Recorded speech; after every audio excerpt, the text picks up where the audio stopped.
नमस्कार। केशव स्कूल जो online classes है उसमें आपका स्वागत।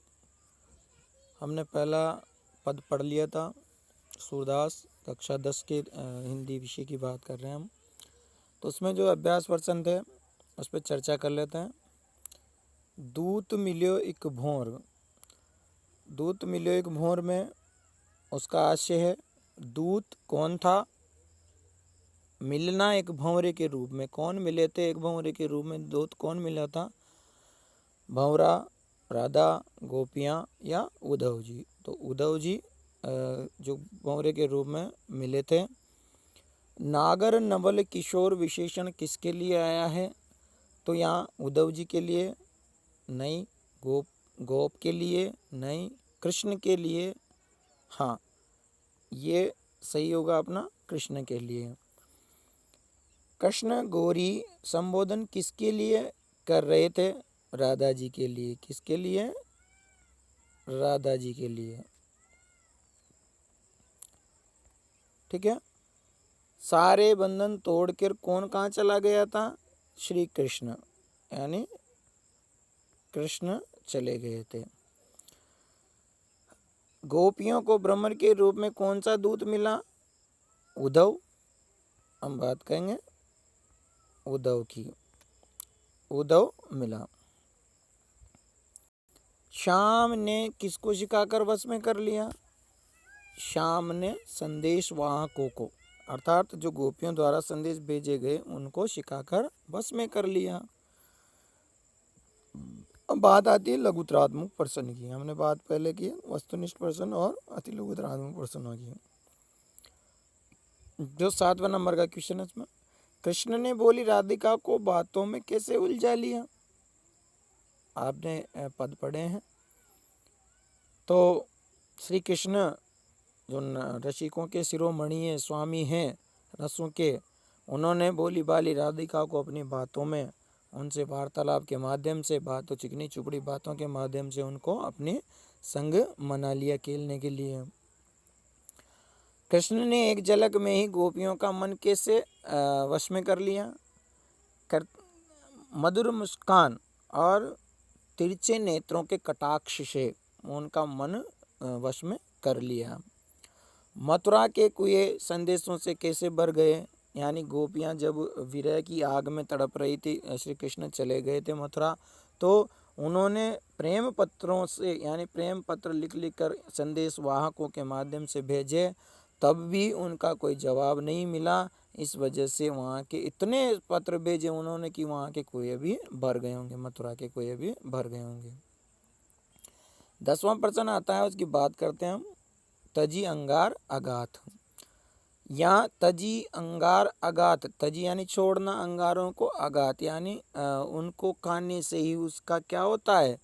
जिस प्रकार चकोर पक्षी होता है, उदाहरण भी बताया था, दृष्टांत के माध्यम से उदाहरण बताया था आप लोगों को कि तज कर, छोड़कर अंगारों को ही खाता है, जो उसको कष्ट देने वाले होते हैं, पीड़ा देने वाले होते हैं, घात करने वाले होते हैं, तब भी उनसे क्या होता है? उसकी पेट की जो भूख होती है वह शांत होती है। तो यहाँ मन के मानने वाली बात कही थी, उसमें ये जो दृष्टांत दिया था, उदाहरण दिया था, उसका अर्थ उसमें सरलता से आपको मिल जाएगा।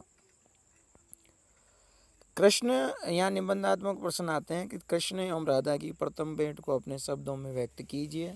तो जो पहला पद है वो उसकी जो व्याख्या होगी वो उसका उत्तर हो जाएगा। गोपियाँ कृष्ण को चोर सिद्ध कर रही थी या रही है? विस्तार पूर्वक लिखी है। गोपियाँ चोर सिद्ध क्यों कर रही? क्योंकि वह अपने मन को चुरा कर ले गए। कहने का मतलब उनके मन को चुरा कर श्री कृष्ण ले गए और उनकी छवि उनको दे गए। इस वजह से उनकी छवि के सहारे, उनकी मधुर मुस्कान और तिरछे नेत्रों की छवि के सहारे ही वो अपना जीवन यापन कर रही है और विरह की आग में जल रही है और उनका इंतजार कर रही है। 13वां प्रश्न आता है, इसमें निम्नलिखित पंक्तियों की जो सब प्रसंग व्याख्या है वो मैंने आपको लिखवा दी थी, कह दी थी कि कहा था मैंने कि यहाँ दूसरा पद संदेशन मधुबन कूप भरे और उद्धव मनमाने की बात। दो तीसरा और चौथा पद इसके अंतर्गत आया हुआ है। तो इसकी व्याख्या को समझ लें आप, यही आपका उत्तर होगा। धन्यवाद। इन प्रश्नों को करके और मुझे फ़ोटो सेंड करें ताकि मैं जांचूं और समय पर आपका गृह कार्य चेक हो सके और हम आगे के वीडियो की चर्चा करेंगे। नेक्स्ट जो हमारा अध्याय आएगा दूसरा, तुलसीदास गोस्वामी तुलसीदास जी द्वारा लिखा गया है लक्ष्मण और परशुराम संवाद, तो उस पर उसका परिचय पढ़ेंगे हम। नेक्स्ट,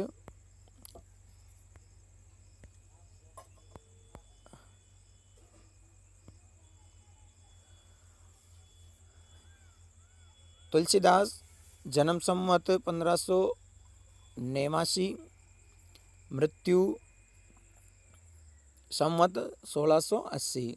इनका जीवन परिचय देखिएगा आप कि तुलसीदास का जन्म उत्तर प्रदेश के बांदा जिले के राजापुर गांव में संवत 1589 के लगभग माना जाता है कि इनके पिता का नाम आत्माराम दुबे तथा सरयू पारिण, जो सरयू नदी के तट पर रहने वाले जो ब्राह्मण होते हैं उनके पुत्र थे ये। इनकी माता का नाम उलसी देवी था। कहा जाता है कि तुलसीदास अबूत नक्षत्र में पैदा हुए थे या होने के कारण इनकी अवस्था 5 वर्ष के बालक के समान मानी गई है। मुंह में दांत भी निकले हुए थे। इसके भय के कारण इनके माता पिता ने इनको त्याग दिया था, एक मुनिया नाम की दासी को दे दिया था, जिसने इनका पालन पोषण किया और इनका बाल्यकाल कष्टपूर्ण बीता। कवितावली में ये लिखते भी हैं कि मात पिता जग जाय तज्यो, विधियों न लिखियो कछु भाल भलाई। इन्होंने लिखा है पंक्ति में कि माता पिता ने मुझे जन्म देते ही तज दिया, छोड़ दिया, तो विधि यानी भगवान ने न लिखा कछु भाल भलाई, मेरे जीवन में कोई भलाई नहीं लिखी है, कि मेरे जीवन में आनंद नहीं लिखा हुआ, ये मुझे पता है। मेरे भगवान ने, ईश्वर ने मेरे जीवन में आनंद नहीं लिखा है, कष्ट ही कष्ट लिखा है, क्योंकि जन्म से ही मुझे कष्ट मिले हैं। इनके गुरु का नाम नरहरि दास बताया जाता है। इनकी पत्नी रत्नावली विदुषी थी, किंतु किसी कारणवश वैवाहिक जीवन अधिक समय तक न चल सका। इन्होंने गृह त्याग कर दिया तथा घूमते घूमते अयोध्या पहुंच गए। यानी इनका जो दाम्पत्य जीवन था वो क्यों नहीं चल सका, क्योंकि ये खुद भी एक ज्ञानवान व्यक्ति थे, परंतु जो विदुषी थी, रत्नावली नाम की एक विदुषी महिला थी, राजा की बेटी थी, उनके साथ इनका विवाह हुआ। तो ये प्रेम में आसक्त होकर उनके पीछे निकल पड़े, तो उनको ढूंढते रहते हुए पागल, जैसे बावला हो जाता है, प्रेम में पागल हो जाता है व्यक्ति, उस प्रकार ही इनकी दशा हो गई थी। और इनको ढूंढते ढूंढते हुए नदी को पार करके वहाँ तक उनके महल तक चले गए थे। और ऐसी स्थिति आ गई थी कि ये घर पहुँचे तो उन्होंने जब इनसे पूछा तो कि आप क्या मेरे पीछे ऐसे कैसे रात में रही हूँ, और सारी बातें हो जाती हैं इनके बीच में। तो वो कहती है कि इनसे कोई व्यंग्य किया, बात कही, कटाक्ष किया उन्होंने, इनकी पत्नी ने, कि हे प्रभु, आप मेरे स्वामी, आप अगर इतना मोह, अपनी इतना प्रेम मेरे से करते हो, उतना अगर आपको भगवान से प्रेम हो जाए या भगवान से आप प्रेम करने लग जाओ तो आपका जीवन धन्य हो जाए। इतना कहते ही उसी पल इनकी पत्नी को वहीं त्याग दिया और भगवान की स्तुति के लिए कहाँ निकल गए, कहाँ गए, मथुरा आ गए, अयोध्या पहुंच गए, कहने का तात्पर्य अयोध्या आ गए त्याग कर, गृह त्याग कर। और वहीं पर संवत 1631 में इन्होंने रामचरितमानस की रचना प्रारंभ कर दी। बाद में ये काशी आकर रहने लगे। जीवन के अंतिम दिनों में पीड़ा आसक्त शांति के लिए इन्होंने हनुमान जी की स्तुति जो है कि हनुमान भावुक नाम से प्रसिद्ध हैं। इनकी मृत्यु के संबंध में निम्नलिखित दोहा प्रसिद्ध है कि संवत 1680 गंग के तीर, श्रावण शुक्ला सप्तमी, तुलसी तजो शरीर। संवत 1680 में इन्होंने क्या किया, असी गंग के तीर अनुमान यानी गंगा के तीर काशी में आकर जब ये गंगा के तीर पे रहने लगे वहीं इन्होंने अपना शरीर त्याग दिया। श्रावण मास इस शुक्ला श्रावण में जो मास होता है शुक्ल सप्तमी को शुक्ला के सप्तमी को क्या किया इन्होंने अपना शरीर त्याग दिया और तुलसी तजो शरीर। इन्होंने राम के अनन्य भक्त के रूप में दास्य भाव जो दासता का भाव था भगवान राम की स्तुति की इन्होंने। उनके दास के रूप में सेवक के रूप में रहे। अनेक काव्य ग्रंथों की रचना की जिनमें से निम्नलिखित प्राप्त है। यहाँ पर दिखाया गया है बताया गया है आपको कि रामचरितमानस है, विनय पत्रिका है, दुआवली है, गीतावली है, कवितावली है। रामचरितमानस दुआवली गीतावली यानी कहने का तात्पर्य यहाँ तक विनय पत्रिका दुआवली गीतावली कवितावली राम आज्ञा प्रसन्न भरवे रामायण जानकी मंगल पार्वती मंगल राम लला नहचू वैराग्य संदीपनी तथा श्री कृष्ण गीतावली ये प्रसिद्ध इनकी रचनाएं हैं। तुलसी आदर्शवादी कवि थे। इन्होंने आदर्श चरित्रों का सर्जन कर हमें अपने दैनिक जीवन में उनके अनुकरण का संदेश दिया है। ये अवधी और ब्रजभाषा दोनों के पंडित थे। दोनों भाषाओं का शुद्ध और परिमार्जित रूप इन्होंने अपनाया था। ये इनका परिचय जीवन परिचय आप लिखेंगे अपने हिसाब से। शॉर्टली भी लिख सकते हो आप, पॉइंट टू पॉइंट भी लिख सकते हो। पाठ परिचय देखिए राम और लक्ष्मण और परशुराम संवाद जो रामचरितमानस के बालकांड से उद्धृत है। धनुर्यज्ञ के पश्चात मुनि परशुराम जो शिव धनुष भंग कर समाचार पाकर क्रोध में तमतमाते हुए वहाँ आते हैं और किंतु राम की विनयशीलता और विश्वामित्र के समझाने पर राम के शक्ति परीक्षण के बारे में उनका क्रोध शांत होता है। परंतु इस बीच लक्ष्मण और परशुराम के बीच व्यंग्योक्ति होती है।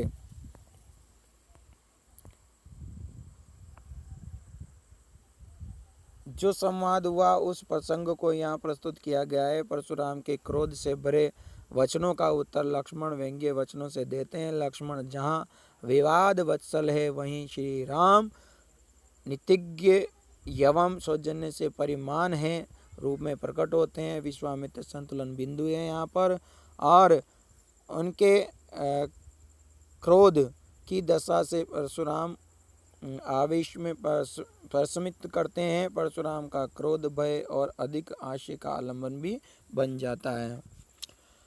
तो यहाँ बात आती है राम लक्ष्मण और परशुराम संवाद की। देखिए पहला पद पढ़ लेते हैं, उसके बाद हम आगे के वीडियो में पढ़ेंगे इन पदों को।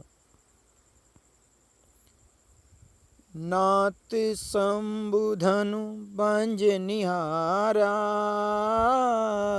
होई केऊ एक दास तुम्हारा आय सुका कई किन मोई सुनि रिसाई बोले मुनि कोई सेवक सो जो करे सेवकाई हरि करनी करी करिय लराई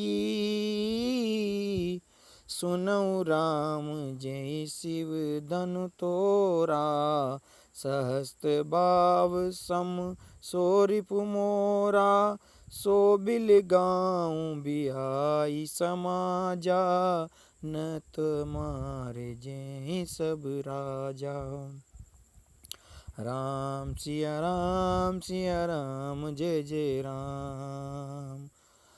सुनि मुनि बचन लखन मुस्काने बोले परशुधर अवमाने बहुधनु ही तोरी लरिकाई कबू न असिरिस की निगोसाई यही धनु पर ममता के तू सुनि रिसाई कह भृगु कुल के तू राम सिया राम जय जय राम। रे नृप बालक काल बस बोलत तोई न समार। धनु ही धनु ही सम त्रिपुरारी धनु विदित सकल संसार। यहाँ जो पहला छंद है, पहली चौपाई है, तो मैंने अपने हिसाब से पढ़ी है, सब अपने अपने हिसाब से पढ़ते हैं। तो यहाँ मैं अर्थ भी थोड़ा सा बताना चाहूँगा कि नाथ शंभु धनु भंज नियारा, हे नाथ शिव धनुष तोड़ने वाला, प्रणाम करते हैं। जब वो तमतमाते हुए कौन, विश्वामित्र जी जनक दरबार में पधारते हैं और कहते हैं, जनक यहाँ मेरे शिव का धनुष तोड़ने वाला कौन है? तो कहते हैं प्रभु श्री राम हाथ जोड़कर विनय रूप में कहते हैं, सिर झुकाकर कहते हैं कि नाथ शंभु धनुष भंज नियारा, हे नाथ जो शिव धनुष है उसको तोड़ने वाला कोई आपका एक दास होगा। यहाँ कहा है होई क्यों एक दास, तुम्हारा आपका ही कोई एक सेवक होगा। तो मेरे लिए क्या आज्ञा है? आयसु का कई किन मोही, यहाँ का आयसु यानी आज्ञा, कह कई यह मेरे लिए का क्या आज्ञा है, किन मोही क्यों नहीं, मतलब क्या मैं क्या कर सकता हूँ आपके लिए और मेरे लिए क्या आज्ञा है। अब कि सुनी रिसाए बोले मुनि कोई, और इतने में ही गुस्सा होकर, रिसा यानी गुस्सा होकर, सुनकर बोले मुनि कोई, क्रोध में होकर बोलते हैं। क्या बोलते हैं देखिए कि सेवक सो जो करे सेवकाई, सेवक वो होता है जो सेवा का कार्य करता है, सेवा का कार्य करता है। हरि करनी करी करई लड़ाई, तुमने तो क्या किया है? शत्रुता का कार्य किया है और लड़ाई का कार्य कारण बने हो तुम तो। सुनहु राम जैसे शिव धनु तोरा, हे राम सुन ले मेरी बात कि अगर जिसने भी मेरे राम यानी मेरे शिव का धनुष, मेरे गुरु का धनुष तोड़ा होगा, वह सहस्र भुजाओं वाले मेरे शत्रु के समान है। यानी सम सो रिपु रिपु यानी शत्रु समान है मोरा, मेरा सहस्र भुजाओं वाले जो शत्रु था मेरा, उसके समान शत्रु है। सो बिलगा उस बिहाई समाजा, वो सब यानी सबसे क्या हो जाए, इस समाज से, राजाओं के समाज से क्या हो जाए, वो अलग हो जाए और अलग होकर बाहर निकल आए। न तो मारे जे ही सब राजा, नहीं तो मैं सब राजाओं को क्या कर दूंगा, मार दूंगा। सोनी मुनि बचन लखन मुस्काने, बोले पर सुधरे अवमाने। इतने में ही लक्ष्मण जी हंस कर बोलते हैं, सुनकर मुनि बचन लखन मुस्काने, हंसने लगते हैं उनके वचनों को सुनकर। बोले पर सुधरे अवमाने, यानी मैं तो सोच रहा था कि आप तो क्या अपमान कर रहे हो, आप परसों दर कर हमारा अपमान किए जा रहे हो। हम तो कुछ नहीं बोल रहे, इसका मतलब ये है कि हमारा अपमान ही करते जा रहे हो आप। बहु धनु ही तोरी लड़िकाई, जब हमने बचपन में, लड़िकाई यानी लड़कपन में, बचपन में हमने बहुत सारी धनुषियाँ तोड़ी थी, तो कबू न ऐसी ऋषि की नहीं गोसाई, ऐसा तो कोई क्रोध किसी आज दिन तक किसी ऋषि ने नहीं किया। आज दिन तक हमने तो न जाने कितनी धनुष तोड़ दिए, फिर भी हमें कोई क्रोध नहीं दिखाया किसी ने। यही धनु पर ममता के ही है, तो इस धनुष में आपकी कौन सी ऐसा कौन सा ममत्व है, ममता है, स्नेह प्रेम है, आपका इतना लगाव क्यों है इससे। सुनी रिसाई कब रघुकुल केतु, और उनको जब गुस्सा आ जाता है ऐसा कहते हैं, गुस्से से कहते हैं, क्या कहते हैं, सुनी रिसाई कब भृगुकुल केतु, भृगुकुल का है यहाँ पर भृगु जो सुत है कौन, परशुराम जी, उनके बारे में भृगुकुल केतु कहा है, ध्वजा कहा है उनके लिए भृगुकुल की।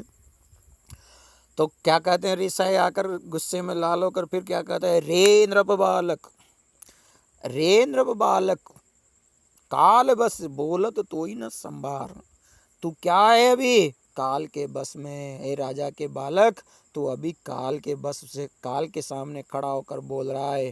तो ही न समार, तुझे संभाल और सोच समझ कर मुझसे बात कर।